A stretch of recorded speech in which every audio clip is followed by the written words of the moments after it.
All right, the Speaker of the House, Kevin McCarthy, led a delegation of first-term lawmakers to the southern border today.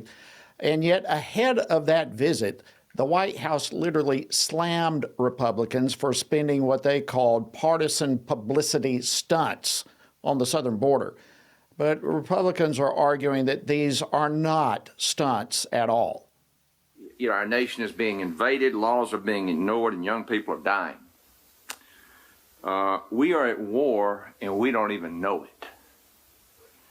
And this is not a stunt. We are at war and don't even know it, or at least we act as though we don't know it. That was Representative Rick Allen of Georgia during yesterday's field hearing in Texas on President Biden's border crisis. Friends, January literally marked the 23rd consecutive month with more than 150,000 illegal crossings on our southern border. We're having seizures of illegal drugs, including fentanyl, as you're all aware of. It's all happening at the border. And this is just the tip of the iceberg of an enormous crisis. And joining me now to discuss this is my good friend, U.S. Representative Andrew Clyde.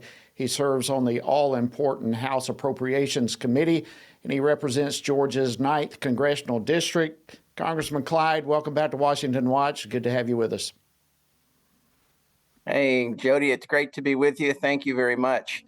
I'll tell you that for President Biden to say that this is nothing other than a photo op just goes to show you that that he has no intention whatsoever of fixing the crisis that he created at the border. And you know, for Kevin McCarthy, our Speaker of the House, to go down there, I think is very, very important, because the border crisis needs to be highlighted to every American citizen so they truly understand what Rick Allen just said. There is an invasion coming from the south through our southern border. And this invasion is doing great damage to the American people and to our country. And so it has to be stopped. Fentanyl in and of itself is killing tens of thousands of people, over 100,000 of our citizens just in 2021 alone. And then you have all of these suspected terrorists that are coming across, the 15 that we caught just last month. And then the over 100 now that have been caught since Biden's watch. I mean, this is inexcusable that our president is not concerned with the safety of the American citizens and is more concerned about opening our borders and flooding our country with illegal aliens. It's inexcusable, and I commend our Speaker McCarthy for highlighting this by having a hearing at the southern border. Well, absolutely. And quite frankly, I find it just appalling, offensive, that he would blame Republicans of a photo op. If anyone knows about a photo op at the southern border, it's the president, who, after 2 years of refusing to even go to the southern border, when he finally did go, he made the city clean up the mess before he got there so that he could have a nice-looking photo op that appeared as though the border was under control. But during the hearing that I referenced at the beginning of the segment, Representative Allen had this exchange with Brandon Judge, who is the president of the National Patrol Council. I want to play this and get your response.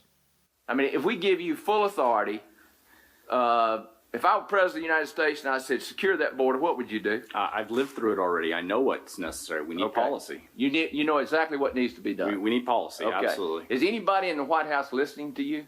No, absolutely not. Okay. Is anyone in the White House listening to you? No, absolutely not. What are Republicans working on to solve this border crisis?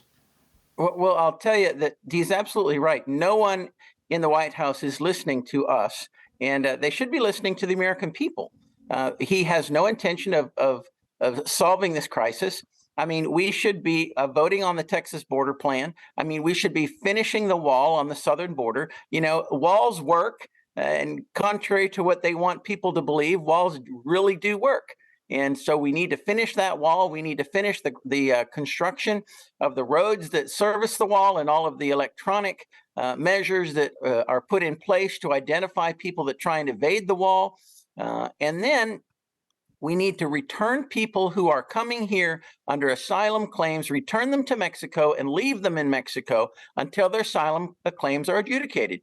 And once that happens, if they're found to be valid, and we know that at least 90% of them are not valid, then at that point, then we can deal with them and they stay in Mexico, those whose claims are not properly validated. So that's what needs to happen. And I think you would see a tremendous drop in the amount of fentanyl that comes across the border. You would see, the people that stop coming because the border would no longer be open. And that's what needs to happen. But the Biden administration has no intention of doing that. And you can see that by the numbers of illegal aliens that continue to flood across our borders.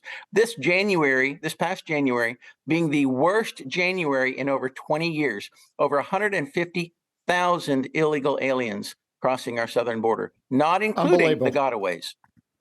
Unbelievable. Listen, we've got less than 2 minutes and I've got a hard break coming up and I've got two other topics I want to hit on you real quickly. So let's go fast. You have a bill that is going to impact crime in our nation's capital. Let me just put it that way. And real quickly, in about 30 seconds, tell us about that bill. It is. It's the takedown of the Washington, D.C.'s Council's revised criminal control act. And it basically eliminates mandatory sentencing for about every crime in D.C. except for first-degree murder. And we in the House passed a joint resolution of disapproval to take that bill down. And we got 31 Democrats to come with us and join us. So we had 250 that voted for it. And it now goes to the Senate, and the Senate will have it's a privileged resolution. So the Senate does not have to overcome the filibuster. So I'm looking forward to the Senate passing it and us taking down this RCCA Act from the City Council. Awesome. Listen, I love your passion. Again, we've got literally 30 seconds. You just recently got back from Codel around Europe. What did you find, a military Codel? What is the morale of our military around the world as you found it? Well, I'll tell you what, I got to meet with the 101st Airborne Division, and I was just absolutely pleased with their morale. Was there to encourage them and also just to look at the equipment that they are sending into Ukraine. 10 seconds. That it is 100% accountable, or accounted for rather. So it was a great trip. It was great to be with our troops.